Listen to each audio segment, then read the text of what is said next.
Olá, sou Bruna Bedin, advogada e quero te falar de direito de uma forma descomplicada.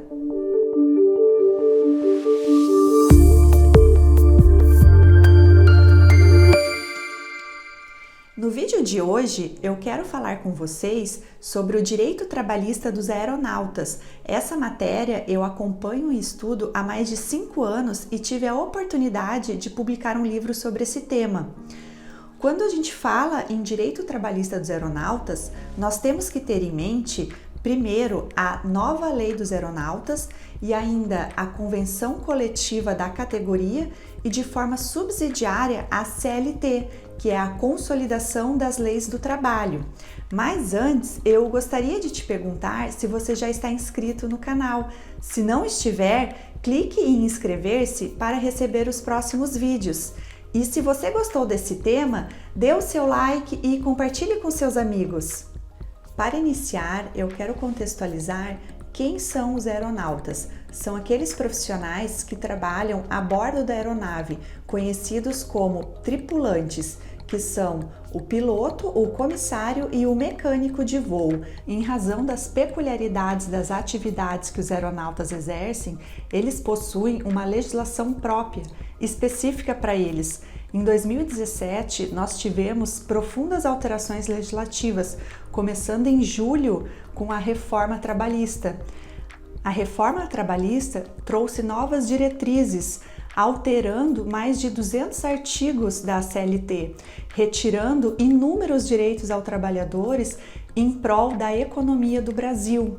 Logo após, em agosto desse mesmo ano, nós tivemos a nova lei do aeronauta e ela trouxe uma grande novidade que foi o controle da fadiga humana a esses profissionais que trabalham com operações aéreas. A antiga lei dos aeronautas teve vigência por mais de 30 anos. No entanto, ela foi criada num contexto totalmente diferente, onde o Brasil não tinha uma malha aérea tão grande como a que nós temos hoje, não haviam tantos voos de madrugada e ainda as escalas eram bem mais flexíveis. Essa alteração foi extremamente necessária e importante. No entanto, algumas entidades ligadas às empresas aéreas tenham criticado, alegando que aumentará o custo do mercado e impactará no preço das passagens aéreas. Uma observação que eu faço é que a nova lei dos aeronautas, elas só se aplicam àqueles trabalhadores dos setores privados, porque os aeronautas da segurança pública, eles possuem regime jurídico próprio. Outra informação importante é que a lei dos aeronautas, ela não se aplica aos aeroviários, que são aqueles profissionais que trabalham em solo, diferentemente dos aeronautas, que trabalham a bordo da aeronave. Foram inúmeras as novidades trazidas pela nova lei do aeronauta. A primeira delas é a exclusividade de brasileiros. A lei estabeleceu que a bordo da aeronave somente deverá ter brasileiros trabalhando, com a exceção de quando o voo for internacional, podendo, neste caso, ter até 1/3 de aeronautas estrangeiros. Há também a exceção dos instrutores estrangeiros, podendo estes trabalharem durante o período da instrução. Uma outra novidade trazida pela Lei dos Aeronautas foi a proibição de terceirização. Isso significa dizer que os aeronautas necessariamente precisarão ter vínculo jurídico diretamente com as empresas aéreas. E aqui eu gostaria de fazer um destaque que os aeronautas são os únicos profissionais do Brasil que possuem essa blindagem através de legislação. Nenhuma outra categoria possui esse benefício. Inclusive, a reforma trabalhista trouxe a possibilidade das empresas terceirizarem até a atividade de fim. Outro ponto que quero destacar é com relação ao tripulante extra, que é aquele que se desloca a serviço da empresa, mas sem efetivamente exercer a sua função a bordo. Para esse tripulante, a lei passou a exigir que a empresa deverá fornecer um assento na cabine de passageiros, sendo proibida a utilização de assento na cabine de comando. Outro ponto é sobre a imperiosa necessidade, onde o legislador estabeleceu que o comandante poderá estender a sua jornada de trabalho quando ocorrer essa situação.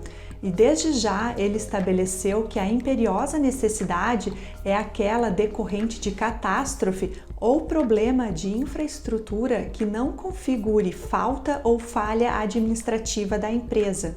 O sobreaviso permanece com o limite máximo de 8 eventos mensais. No entanto, agora a novidade é que não há mais limitação de 2 sobreavisos semanais. Outro tópico é que o empregador não poderá exigir complementação de voo ou qualquer outra atividade ao final da viagem do tripulante de voo ou de cabine na sua base contratual, sendo facultado ao tripulante a aceitação de eventual solicitação. E no caso de recusa, ele não poderá ter nenhuma penalidade. Com relação ao repouso, a lei estabelece que o empregador deverá fornecer acomodação adequada ao aeronauta, entendendo como um quarto individual, banheiro privativo e condições ideais de higiene, segurança, ruído, controle de temperatura e luminosidade. Com relação a folgas, foi majorada a quantidade de 8 para 10. Também ficou definido que a folga só terá início após o término do repouso da jornada e os seus horários de início e término serão definidos previamente em escalas publicadas. Outro ponto de destaque é com relação à escala mais rentável. A lei determina que o empregador deverá pagar ao tripulante a remuneração pelo trabalho não realizado por motivo alheio à sua vontade se outra atividade não lhe for atribuída, ou seja, no confronto entre a escala publicada no início do mês e a executada ao final, deverá ser paga aquela mais rentável ao tripulante. Eu quero destacar uma grande novidade trazida com a nova lei do aeronauta em 2017, que foi o controle de fadiga através da criação do sistema de gerenciamento de risco da fadiga humana, que deverá ser regulamentado pela ANAC com base nas normas e recomendações internacionais de aviação civil e ainda com a participação do sindicato.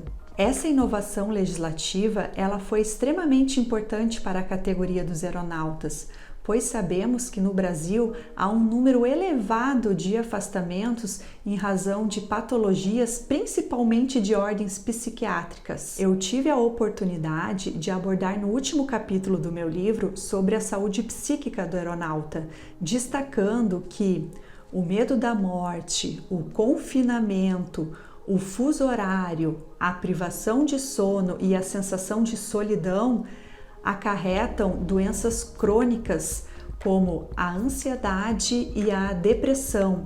E é justamente por isso que essa alteração legislativa que criou o sistema de gerenciamento de risco da fadiga humana é muito importante, pois ela preserva a saúde do trabalhador. Finalizando os tópicos com relação às alterações advindas da nova lei do aeronauta, eu gostaria agora de trazer a abordagem da reforma trabalhista. A CLT, ela traz normas de direito material e normas de direito processual.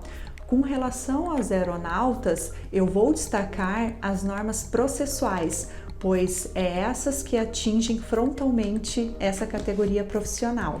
A grande e profunda alteração que nós tivemos com relação à norma processual na reforma trabalhista foi com relação à assistência judiciária gratuita e os honorários sucumbenciais. A assistência judiciária gratuita é aquele benefício concedido ao trabalhador que não tem condições de arcar com as despesas processuais. Vocês sabem que quando se entra com um processo no Poder Judiciário, seja qual for o âmbito, ou na Justiça Estadual, ou na Justiça Federal, ou na Justiça do Trabalho, esse processo ele trará custas ao Poder Judiciário. Então, esse valor ele é repassado à pessoa que está ingressando com a ação. E é justamente esses valores que são chamados de custas e despesas processuais. O benefício da AJG, ou seja, assistência judiciária gratuita, ele repassa esse ônus ao Poder Judiciário. Sendo assim, aquela pessoa que é merecedora deste benefício, ela poderá ingressar com o seu processo na Justiça sem ter que pagar qualquer tipo de custas e despesas processuais, pois estas serão pagas pelo próprio Poder Judiciário. E o que são honorários sucumbenciais? Bom, nós temos dois tipos de honorários, os honorários contratuais e os honorários sucumbenciais. Os honorários contratuais são aqueles que a própria parte contrata o seu advogado de confiança. Já os honorários sucumbenciais são aqueles devidos ao advogado da parte vencedora no processo. Melhor explicando para vocês, se vocês ajuizam uma reclamatória trabalhista e ao final vocês ganham o processo, vocês pagarão os honorários contratuais, eventualmente contratados com um advogado de sua confiança, mas também esse mesmo advogado receberá honorários sucumbenciais da empresa que perdeu o processo. E qual a novidade trazida com a reforma trabalhista com relação à assistência judiciária gratuita e os honorários sucumbenciais? Antes da reforma trabalhista, nós tínhamos uma legislação que não previa honorários sucumbenciais na Justiça do Trabalho, ou seja, o empregado que ajuizava uma reclamatória trabalhista, em nenhuma hipótese, se ele perdesse o processo, ele pagaria honorários ao advogado da empresa. E com relação à assistência judiciária gratuita, com a CLT antiga, bastaria o empregado fazer uma declaração de hipossuficiência, ou também conhecida como declaração de pobreza, que o juiz concedia esse benefício a ele. Não precisava nenhum tipo de prova para ser merecedor desse benefício. E o que mudou com a reforma trabalhista? Todos os processos terão condenações em honorários sucumbenciais para aquela parte que for vencida, e com relação ao benefício da assistência judiciária gratuita, não é mais só necessário juntar o termo de pobreza ou a declaração de hipossuficiência. Agora é necessário comprovar que você é merecedor deste benefício. E essa comprovação, ela pode ser feita de duas formas. Ou o empregado comprova que a sua renda é inferior a 40% do teto do benefício do INSS, ou ele deverá comprovar que ele não tem condições de arcar com custas e despesas processuais sob pena de prejuízo do seu próprio sustento e de sua família. Essa alteração, ela foi extremamente prejudicial a todos os trabalhadores, porque ela limita o acesso à justiça, porque a partir de agora, o empregado que desejar entrar com uma reclamatória trabalhista, ele terá o ônus de provar que merece o benefício da justiça gratuita, e se ele perder algum dos pedidos da sua reclamatória trabalhista, ele terá que pagar honorários sucumbenciais ao advogado da empresa. E isso acaba desestimulando o ajuizamento de reclamatórias trabalhistas. Muito embora a reforma trabalhista tenha trazido essa grande dificuldade aos trabalhadores, nunca deixe de procurar o seu direito. Procure um bom advogado para que ele possa analisar o teu caso específico e te orientar se é o caso ou não de ir até a justiça e buscar os seus direitos. O tema deste vídeo é muito amplo. Se você ficou com alguma dúvida ou gostaria que eu abordasse de forma mais profunda algum tópico, deixe aqui nos comentários. E se você gostou, dê o seu like, compartilhe. Até o próximo vídeo. Muito obrigada!